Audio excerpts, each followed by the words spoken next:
C'est le plaisir brut, quoi, rapide. Un raccourci, quoi. Un net raccourci. Jusqu'au jour où on va voir peut-être qu'il y a autre chose, quoi. On pourra voir que c'était la merde et pas le bonheur, quoi.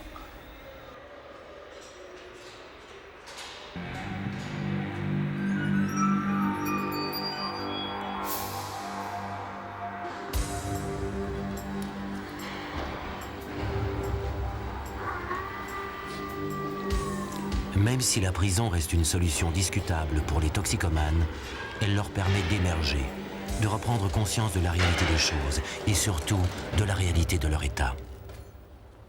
Dans tous les endroits où les gens vivent mal moralement, où les conditions de vie sont difficiles, il y a toujours le facteur drogue qui rentre. Ma mère buvait pas mal, lui non plus. Enfin, il se bagarrait assez souvent, quoi. Peut-être que ça... Évidemment, je peux pas dire que ça me plaisait, quoi. Ça me faisait quelque chose, quoi. Ça m'a blessé quelque part. Ça a sûrement dû jouer un rôle, quoi. Je sais pas, ouais, il me manque quelque chose, sûrement, ouais. Moi, j'ai pas été gâté dans la vie. C'est vrai que j'ai pas eu beaucoup de chance. Moi, j'ai dû me débrouiller tout seul. Donc, peut-être, ouais, à la recherche de quelque chose. À la recherche de quoi? De qui?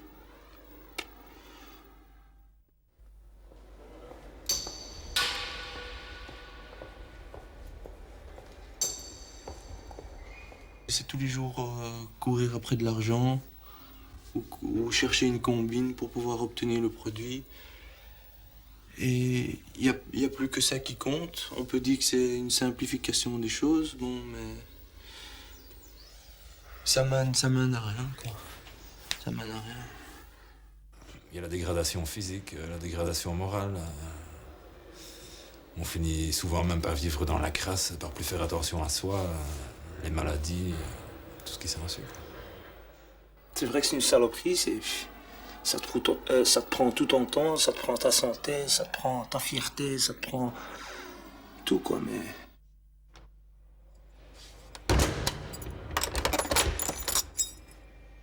J'ai toujours rejeté ça sur la société, mais bon, d'accord, la société elle est ce qu'elle est, mais bon, j'arrangeais rien, quoi. Au contraire, même, j'empirais parce qu'en fait, rien que le fait d'acheter de la drogue, c'est pas avec ça qu'on va arranger quelque chose. Au contraire, on nourrit la mafia, on nourrit ce qui est mauvais. Il faut prendre conscience de tout ça, et puis mon problème, en fait, c'est que j'arrive pas à subir la réalité en face, quoi, à l'assumer. Tu en prends comme ça pour t'amuser une fois, tu en prends 2 fois pour goûter avec les copains parce que t'as pas envie de dire non devant tout le monde. Et puis la 3e fois, tu te réveilles mal et tu te dis merde, il faut que je prenne quelque chose pour être bien. Et puis c'est parti, et tous les matins comme ça, quoi. J'ai envie d'arrêter parce que c'est... On maîtrise, à un certain moment, on maîtrise plus rien. On maîtrise plus les choses. On croit qu'on les maîtrise, mais on maîtrise plus les choses. On devient esclave de ce produit.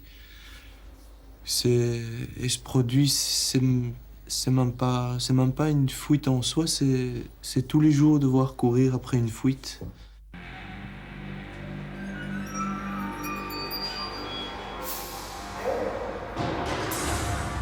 Maintenant, par exemple, bon, ça fait un peu plus de 5 mois que je suis en prison, et je vais pas dire que je suis heureux d'y être, mais je suis un peu heureux qu'il y ait eu cette intervention pour me permettre de décrocher. C'est pas dans ma tête, j'espère ne plus toucher à cette saloperie de cam. Mais dehors, c'est un autre environnement, je sais pas comment je vais être. Maintenant, je suis enfermé, donc tu vois, je me dis merde, parce que j'ai touché à la cam, je suis enfermé autant de mois. Et quand tu réfléchis bien, c'est bête, quoi, c'est con, quoi. Pourquoi faire ça? Et puis une fois que t'es dehors, en liberté, t'as pas de boulot, t'as pas de fric dans ta poche, t'as pas ceci, t'as pas cela, bah, tu prends une fois pour oublier. Et puis une 2e fois, c'est ça que j'ai peur, quoi. Je sais pas, honnêtement, je sais pas. Ma motivation, c'est moi, quoi. Et le reste de ma vie, c'est ça ma motivation, quoi.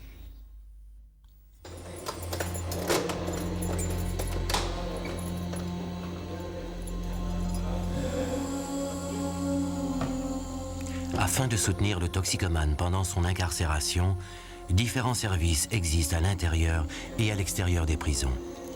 À Namur, le service Sésame accueille le détenu. À sa demande, Sésame offre un suivi pendant son incarcération et aussi après sa libération. Merci votre demande ce matin. Ouais. Alors qu'est-ce qui se passe? Voilà, c'était pour le cours d'ADP. Oui. Le premier vrai service que l'on rend, c'est de les écouter. Donc, sans moraliser, sans chercher à donner des leçons, sans chercher à faire du prosélytisme.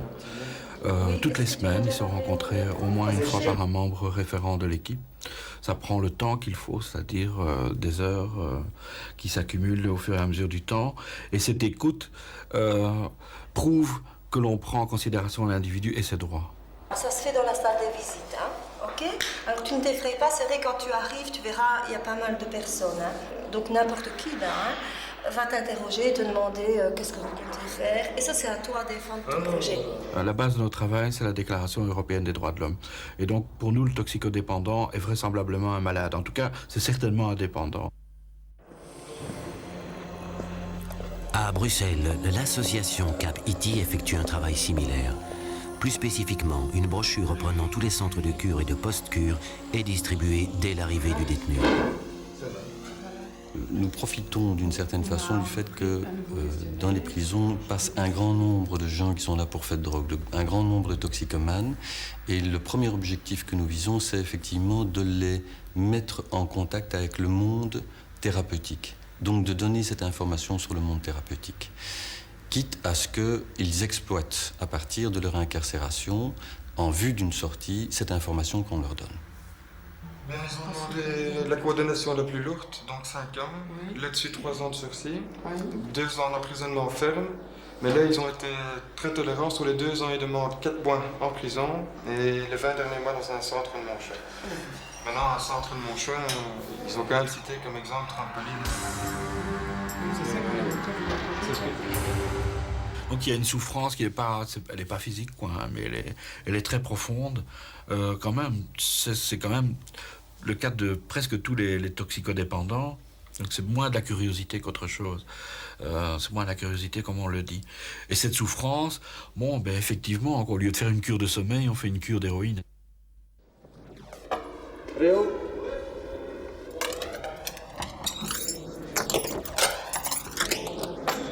Devient toxicomane par rapport à cette souffrance intrapsychique, par rapport à une souffrance que l'on peut vivre et par rapport à la rencontre circonstancielle, la rencontre à un moment précis de l'existence, enfin un moment critique plutôt de l'existence, avec un produit. Et que ce produit-là recouvre le problème à ce moment-là et installe l'individu dans cette illusion de pouvoir effectivement masquer sa souffrance.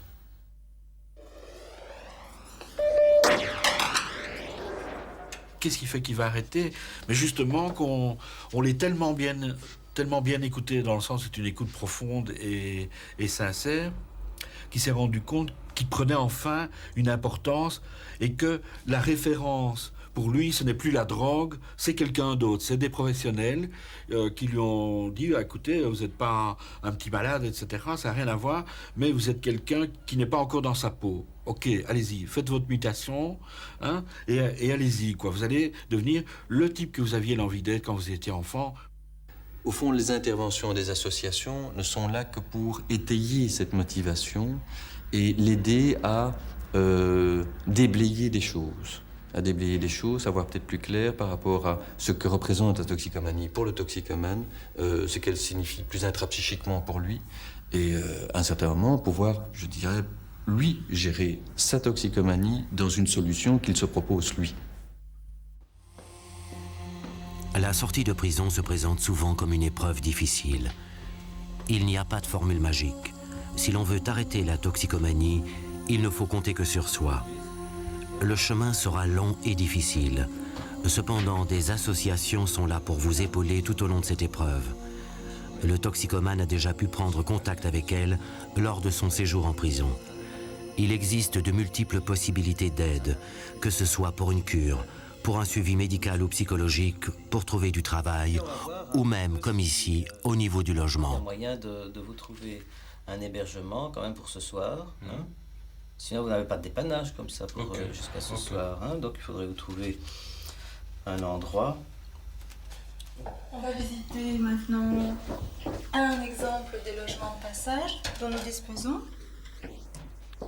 La Fondation d'assistance morale aux détenus a mis sur pied ce service de logement de passage. Si la personne est acceptée, lorsqu'elle sort, on met ensemble tous ses papiers en ordre, tout ce qui est administratif, sa carte d'identité. Il se domicilie dans un de nos logements de manière à ce qu'il puisse bénéficier directement du CPS, d'un minimex, en tout cas pour la première semaine. Et puis on lui cherche un boulot. On travaille avec des agences d'intérim qui acceptent de prendre cette population en charge. Et puis de eux-mêmes, ils cherchent dans d'autres endroits pour trouver du boulot. Ils peuvent rester dans nos appartements pendant 3 mois. Donc c'est un logement de passage, c'est une passerelle, c'est un tremplin pour ailleurs. C'est pas du tout définitif. Les possibilités de cure, de désintoxication sont nombreuses et les manières de procéder souvent différentes. Les situations ne sont jamais les mêmes. C'est au toxicomane à trouver le type de prise en charge qui lui convient.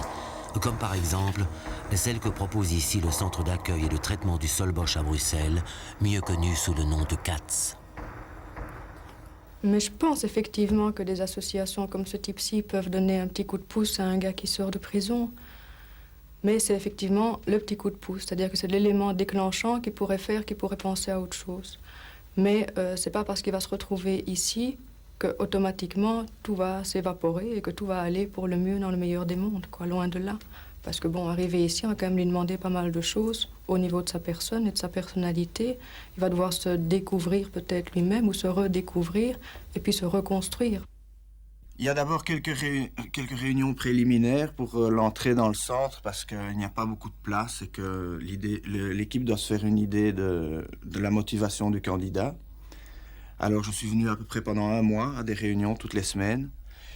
Puis on m'a donné l'autorisation de rentrer dans un hôpital parce qu'en fait on ne rentre ici que quand on est complètement sevré. J'ai fait 3 semaines d'hôpital, mais à l'issue de ces 3 semaines d'hôpital, ce qui est un maximum, j'étais encore relativement malade quand je suis rentré ici. Donc mes premières semaines n'ont pas été faciles, j'étais encore très mal et je me demandais tout le temps si j'allais pas partir. Il ne faut surtout pas qu'il se dise que tout est perdu, loin de là. Mais il faut effectivement qu'il se mobilise un peu lui-même pour pouvoir arriver à faire autre chose. Parce que tant qu'il reste, je dirais, passif et qu'il attend peut-être que les choses viennent de l'extérieur vers lui, là je crois qu'il sera perdant. Il faut que ce soit lui qui montre que, qui fasse des démarches pour, mais qui s'y tienne surtout. Et ça, c'est quelque chose que j'ai découvert ici, c'est la force d'un groupe soudé pour s'entraider entre des personnes qui ont le même genre de problème. Ça aide beaucoup parce qu'on est compris et on n'est pas jugé. Et c'est ce qui me paraît très important ici, c'est que même en cas de problème, même en cas de rechute, il y a des sanctions, mais on n'est pas jugé.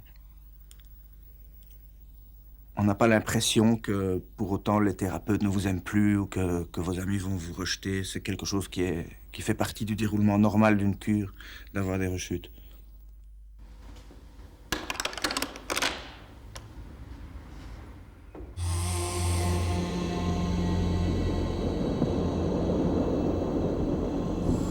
Franck, lui, a suivi tout le parcours. De nombreuses années de toxicomanie, avec en prime quelques années de prison. En tout, cela lui a volé 15 années de sa vie. Maintenant, il est libre, ou plutôt, il s'est libéré. Il y a 10 ans, après une nuit de shoot infernale, il a jeté sa seringue à la poubelle. À tout jamais.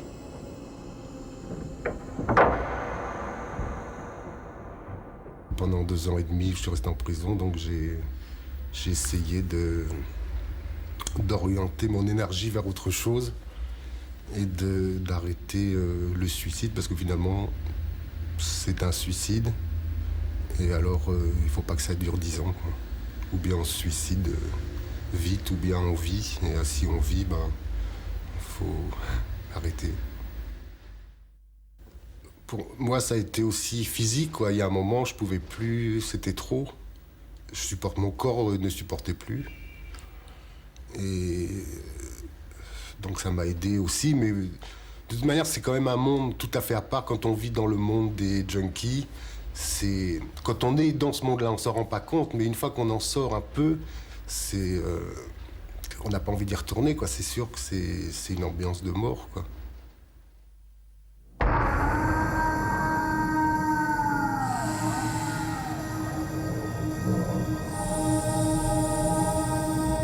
je suis sorti de prison, la première chose que j'ai faite, c'est d'aller acheter de l'héros.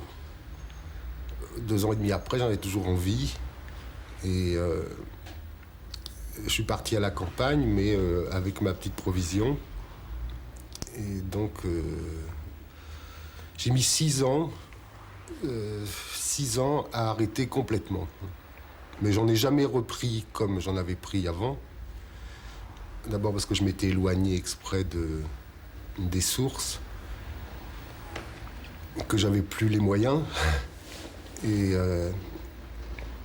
ça a été long, J'y pense même plus. Le problème, c'est quand j'en reparle, c'est toujours à l'intérieur et je ressens encore une émotion, mais j'en ai plus de bons souvenirs ou de mauvais souvenirs.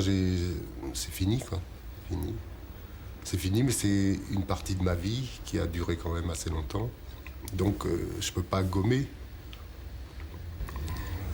C'était une autre vie.